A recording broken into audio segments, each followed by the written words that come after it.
Team Omega once again, and we're here to talk about our upcoming workshop, which I am proud to say, if you're thinking about doing it, better sign up ASAP because it is filling up, and I think it's going to be incredible. And everybody who signed up, I've read their comments, which I'm going to send to all you guys soon.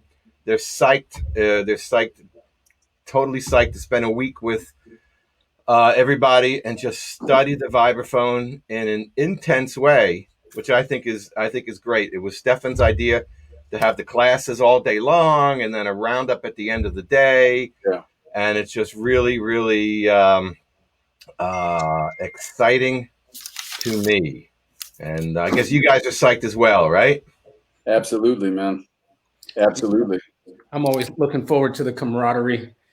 Just a chance for us to bond, exchange ideas, even among the faculty. But then the idea that you're bringing in people with different perspectives at different levels, it fuels all of us. I think sometimes students don't realize that the teachers learn just as much as from them as they learn from us. So I'm excited to be a participant in addition to trying to impart whatever information I can. Absolutely. I've opened, I've tried my best, and I think I have, man, kept the whole week open so I can be a fly on the wall in you guys' workshops and classes, because every time I hang out with you guys, whether it's David or Warren or Tony or Stefan, I'm always man, I feel like a perennial student with you guys all the time. So I'm going to be hanging the whole week. If I'm not teaching a class, I'm going to be taking a class. So yeah, I'm excited about it, man. And I think it says a lot about the fact that it's filling up so quickly, which I think really means that people are excited about this, about the prospect of it. And I think the vibe, as Stefan said, the vibe is just going to be so cool, no pun intended, that there's just a great vibe of the atmosphere of us hanging together is so nice. It's going to be, it's just going to be a really fun week. Definitely. I'm very much looking forward. I'm just the resident fitness guy for the Vibes Camp. So I'll have you guys in there just training and getting jacked and getting your Exactly, man. I'm the nutrition counselor. That's right. It's actually gonna be a great week just to hang with everybody, just to pick minds and hear how everybody has a different perspective when it comes to just music in general. So it's going to be a great week. And what's some of the stuff you're going to be talking about, Warren? I'm going to be talking about just some different styles of playing, of how you can use the vibraphone, different styles. It can be in not to pick different cliches, but from bebop to post bop to Latin to fusion, pop music, showing how classical music can come in with improv. A lot of different things. Man, I was wondering, I was peeping your what's it called, side by side sessions, like where you played with different musicians, and you did there was a lot of stylistic variance in the pieces that you did over that period. I was wondering if it might be possible, maybe Becky or Tony knows about this, if you could, in the course of those classes, share some of those videos, man, because you did some funk stuff, like where you said, okay, now this is how to approach like playing a pop tune. Don't play like a bebop player, but this is how to play like on a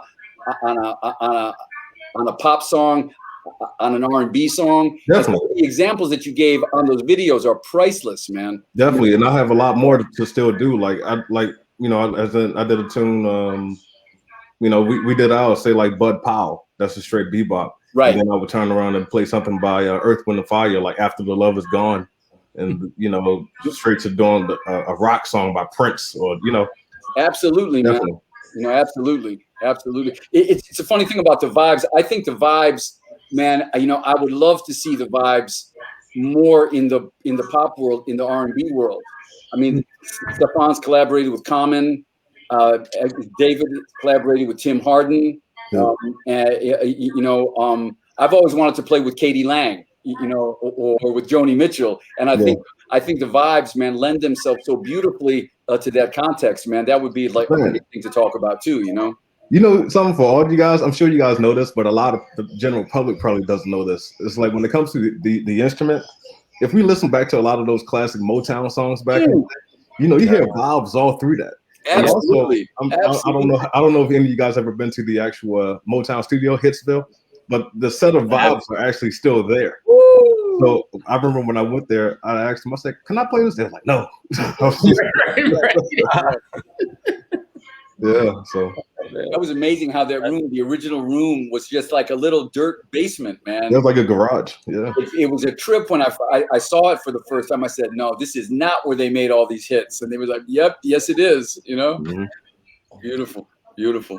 You know, in the early '70s, I played on Luther Vandross's first albums. You're a And, well of surprises, David Friedman.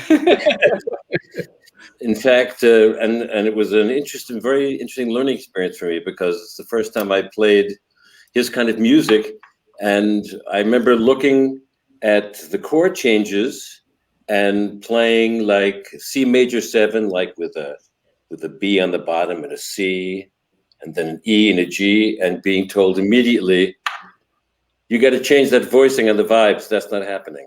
You know. I said, well, so I just played C, E, G, B, and the guy and the producer said, "Perfect." You know? and that's the way I approached it. A minor was A, C, E, G, or A, C, E. And see, none of those minor seconds and none of those interesting tensions that we all love so much. Yeah, it just didn't sound good in the music, and it was an amazing experience playing with him. Yeah. And I later got to hang with him through Nile Rodgers. I don't know if you guys know who that was. Are you kidding me? Yeah, okay. Man.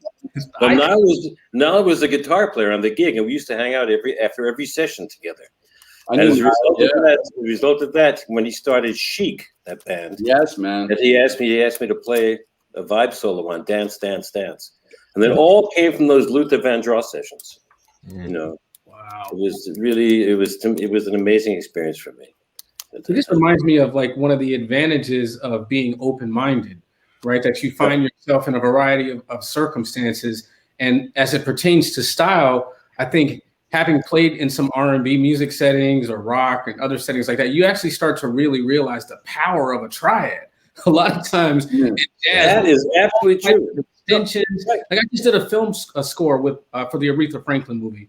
And part of it, they had a bunch of changes, and we were putting all types of tensions in there. And the music director was like, wait, can we try it with a little less?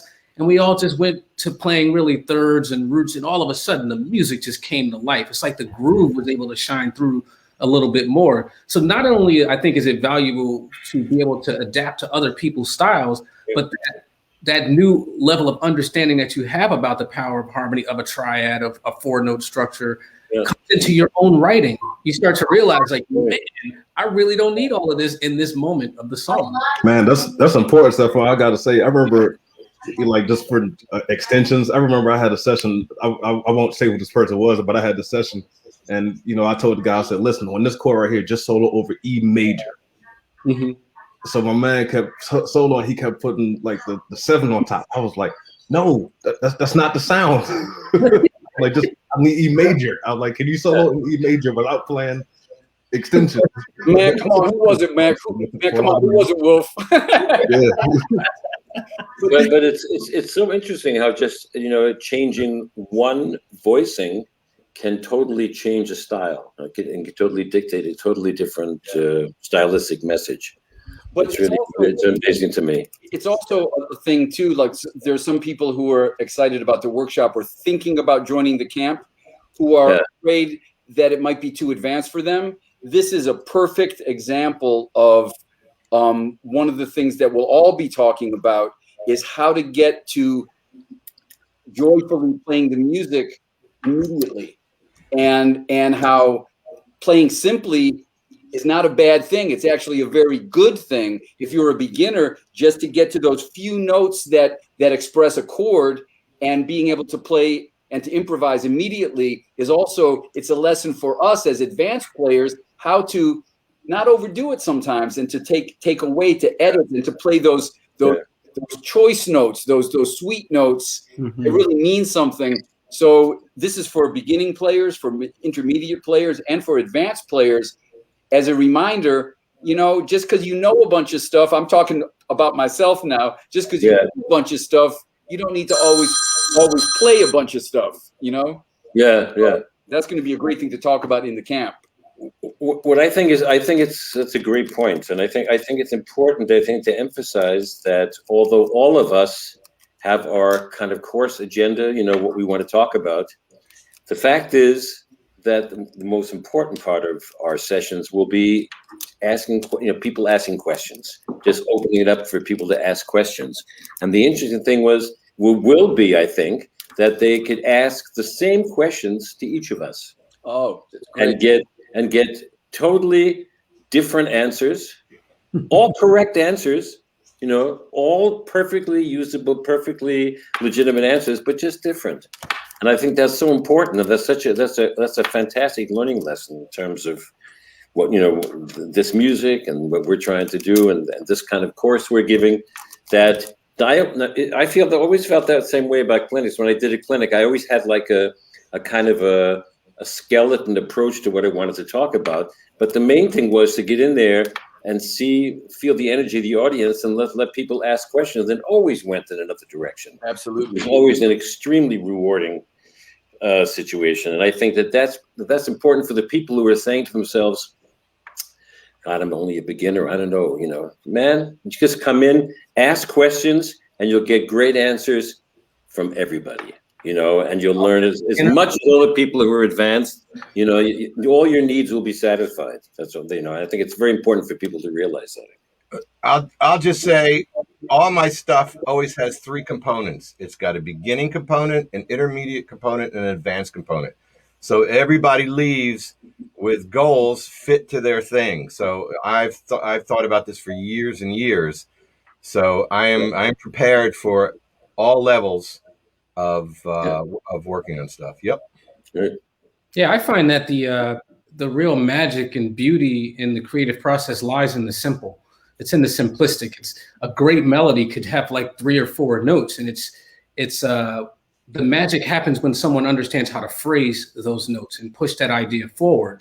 Music is more complex as the harmony around it changes, but the ability to project an authentic melody is actually a pretty simple process. And I find that people who are just getting started, I can work with 4 or 5 notes with them. And I have people who've been playing for 20 years, and I can work with those same 5 notes, find a way to challenge them to dig deeper and express something from the heart. So to me, the lesson is almost the same. And actually what I work on every day is very, very simple. Also, I'm always just working on my ear. Joe and I were talking yesterday. It's like, oh my God. You hear the difference between a major 9 and a major 7, like just simple little things like that, just refining my ability to distinguish the sounds that are happening around me. So only 12 notes, my goodness. Man, Stefan calls me on the phone, and when I see his name, I go, all right, here we go. And they're always these beautiful hangs, man. And he's given me some pointers in how to get over some chords I'm afraid of. Man, we had a conversation the other day, and he said, man, I'm exploring the major 7 sharp 9 chord. And I was like, man, I'll see that chord C major 7 sharp 9 and be immediately afraid of it. And like I'll see like a Dave Liebman tune or something, C major 7 sharp 9. I'm like, really? You had to go there, And Stefan just like broke it down, and how you can look at a major 7 sharp 9 chord. It was like, man, that was a valuable conversation, man. Man, the deep thing is it's all the same. Like here, like we're talking about that chord. At the center of all of these chords are simple little melodies, right? Is this? You can hear that, okay? Yeah. Okay, so that chord is 1, 3, 5, 7, C, E, G, B, and we got the D sharp on top. Really hauntingly beautiful sound. But as an improviser, I don't have to worry about all those notes. The notes I worry about are B augmented triad. Right? Now I need 1 note to create tension, but it's just 3 notes I'm starting with, right? So I hear this chord. The first note that I add to create melodic tension is an E natural, and it sounds like this. I'm gonna play 4 notes though.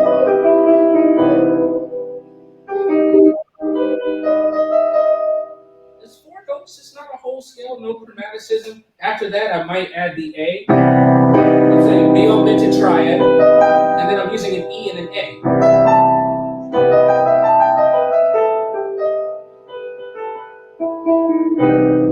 But it's just like a little triad with one note added. I don't think it gets any more complicated than that.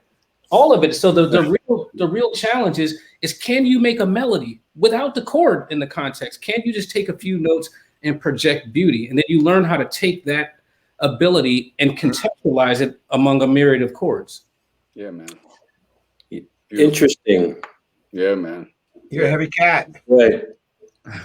I'm trying not to be. You know, Ran 5 miles this morning. Warren told me to do it. Oh, man. I'm scared of you, man. I'm trying not to be heavy, man. yeah, that's interesting. You know. I have a question about that chord. I was just sitting there singing in my head. Would you also think just E minor major 7? It sounds like a B7 going to an E minor to me, man. It sounds like a disguised B7, man. Check it out. But the other thing is, I mean, just because we're talking about C major 7 sharp 9, I'm trying to. For me, it's kind of cheating if I want to use that F sharp.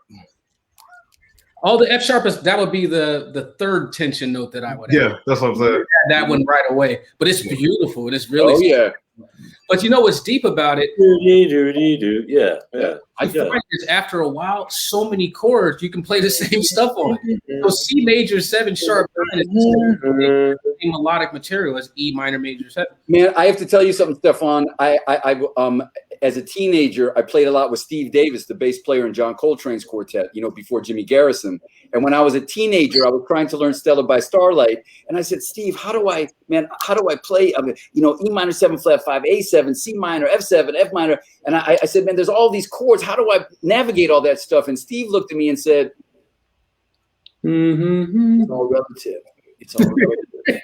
And I had no idea what he was talking about, but that's what he was talking about, man. All these years later, man, he just looked at me and said, Joe, it's all relative, And now I get it. Now I understand it all these years later. And that's what you're talking about. It's all relative, Yeah. I think it's all like the hardest thing to do in dealing with a chord is finding the 3 most inside notes. Once you find that, you can easily make a melody on any chord, but you got to be able to identify which are the notes that are the resonant tones. It's not that difficult after that. Then it's a matter of adding one tension note. Then it's another one, and just a question of options at that point.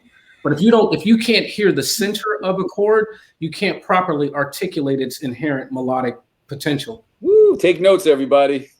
That's what I'm doing. Oh my God, that's killing. Yeah. Stefan, you have to go teach a class.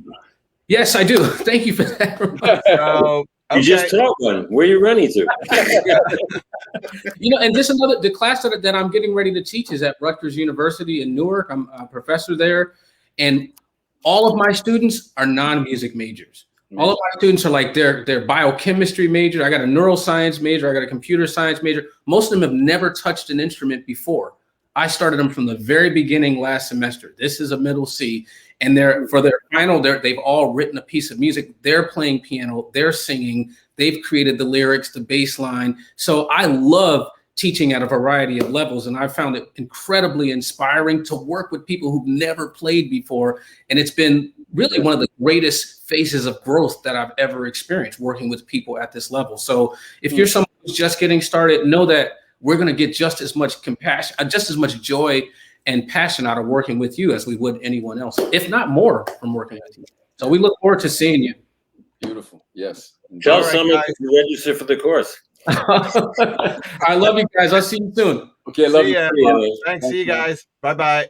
Yeah, I mean, to anybody who's watching this now, who plays vibes or who's an improviser, I mean, register for this camp because it's a, as I say, it's a VSOP event, a very special one-time plonk fest, and it's really it's something that I wish, man, when I was coming up, there was nothing like this at all, So it's really it's an amazing opportunity, Right.